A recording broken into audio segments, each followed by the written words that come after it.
खुलुमबाय प्राइम 24 हेडलाइन्सआव आं रमेन बर'। दिनैनि गाहाय रादाबफोरा जादों गलाघाटनि पल्लव गगैनो साबसिन थालिर आबादारि बान्था। हादराव कर'नानि पजिटिभ केसआ 29 लाखनिबो बारा जाबाय। गाज्रि कमेन्ट होनायनि थाखाय सनाक्षी सिंहाया दायनिगिरिखौ पुलिसनो हमहोबाय। अश्विनी भाटियाखौ स्टेट बैंक अफ इन्डियानि मेनेजिं डाइरेक्टर महरै सायख'बाय। सिक्किमनि हेल्थ मिनिस्टारनि देहायाव COVID-19 पजिटिभ। राजीव कुमारखौ गोदान इलेक्सन कमिशनार महरै थिसनबाय। लवलीना बरग'हाया अर्जुना एवार्डनि थाखाय सायख'जाबाय। क'क्राझार जिल्लायाव 250 सुबुङा UPPL दोलोआव हाबफैदों। दानिया फैदो आबुं रादाबाव।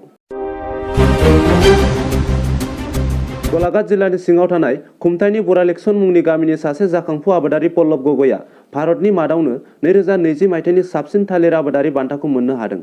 हादरनि मादावनो गोबां आबादारिफोरनि गेजेराव साबसिन थालिर आबादारि बान्था मोननाया पल्लव आरो रायजोनिनो गोजोनथाव खौरां लाबोदों। मोनथिनाय बादिब्ला पल्लव गगैआ गासै 20 बिगा थालिर बागान दङ आरो थालिर आबादजों लोगोसे बिथाङा बे एखे हायावनो गय, साहा, जालुक, नारिकल बायदिनिबो आबाद खालामो, जायनिफ्राय पल्लव गगैआ बोसोरफायाव 30 लाखनिबो बारा रां आरजियो।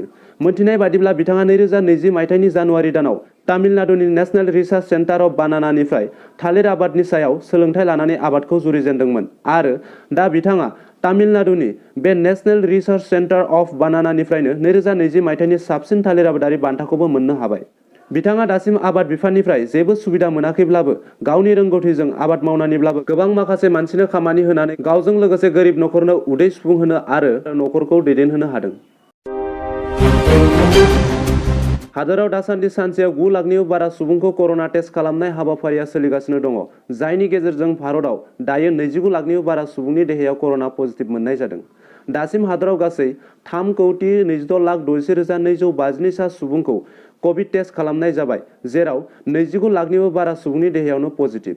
हादराव दिनैसिम 2 लाखसो सुबुङा कर'नानिफ्राय रिकभार जाबाय, नाथाय थैनायनि हारा फ्राय 55,000नि खाथिसिम थांबाय आरो हादराव दासिम एक्टिभ केसनि अनजिमाया 7 लाखसो दंबावो।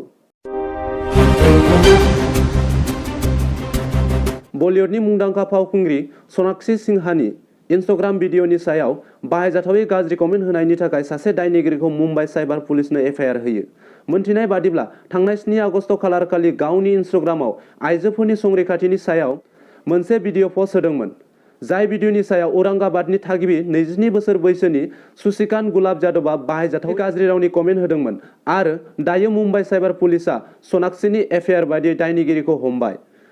मुम्बाइ साइबार पुलिसनि इनकुवेरिनिफ्राय मोनथिनाय बादिब्ला सुसिकान्त गुलाब जादबआ सनाक्षीनि अनगायैबो गोबां गुबुन भिडिअफोरनि सायावबो ससियेल मिडियायाव माखासे गाज्रि कमेन्टफोर होबोनायखौ मिन्थिनाय जादों आरो गुलाब जादबनि दायखौ बिजिरनो थाखाय दायो दायनिगिरिखौ थामहिनबा सुसिकान्त गुलाब जादबखौ गोजौ बिजिरसालिसिम दैथायहरनाय जाबाय होनना मुम्बाइ साइबार पुलिसनिफ्राय मोनथिनाय जादों। आगुनि फाइनान्स सेक्रेटारि राजीव कुमारखौ इलेक्सन कमिशनार महरै थिसननाय जाबाय। साननैसो सिगाङावसो इलेक्सन कमिशनार अशोक लाबासाया बिबान नागारदोंमोन। बिथाङा इलेक्सन कमिशनार बिबानखौ नागारखांनायनि उनाव राजीव कुमारखौ गोदान इलेक्सन कमिशनार महरै सायख'नाय जाबाय होननानै खौरां मोन्दों। बिथाङा फैगौ 31 आगस्ट खालारखालिनिफ्राय इलेक्सन कमिशनार बिबानखौ लागोन। आसाम गलाघाट जिल्लानि मुंदांखा बक्सिं गेलेगिरि 23 बोसोर बैसोनि लवलीना बरग'हाया 2020 मायथाइनि अर्जुना एवार्डनि थाखाय सायख'जाबाय। बिथाङा आसामनि खेला गेलेगिरिफोरनिफ्राय अर्जुना एवार्डखौ मोननो हानाय 6थि सुबुं। बिथांनि बेबायदि बान्थानि थाखाय सायख'जानायाव आसामनि चिफ मिनिस्टारजों लोगोसे गोबां सुबुंफोरा साबायखर बावदों।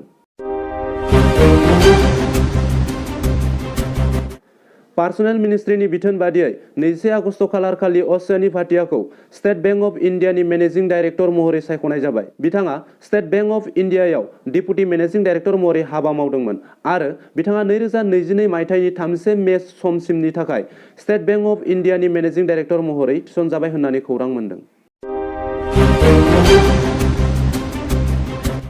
21 आगस्ट खालारखालि सिक्किमनि हेल्थ मिनिस्टार डक्टर MK शर्मानि देहायाव COVID-19 पजिटिभ मोननाय जादों होननानै MK शर्मा बिथाङा गावनि फेसबुक पस्टनि गेजेरजों फोरमायदों। आथिखालाव सिक्किमाव कर'नाजों गाग्लोबजानाय सुबुंनि अनजिमाया 1332 सा। बिसोरनि गेजेराव 499 साया एक्टिभ आरो 834 सा सुबुङा रिकभार जादों आरो 3 सुबुङा जिउ गोमाबाय होननानै खौरां मोन्दों।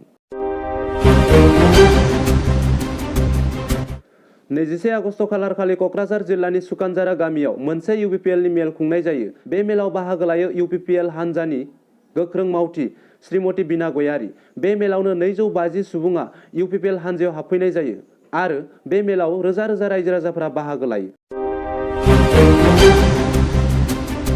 दिनैनि रादाबखौ एसेयावनो फोजोबनाय जाबाय। गोजोन्थों।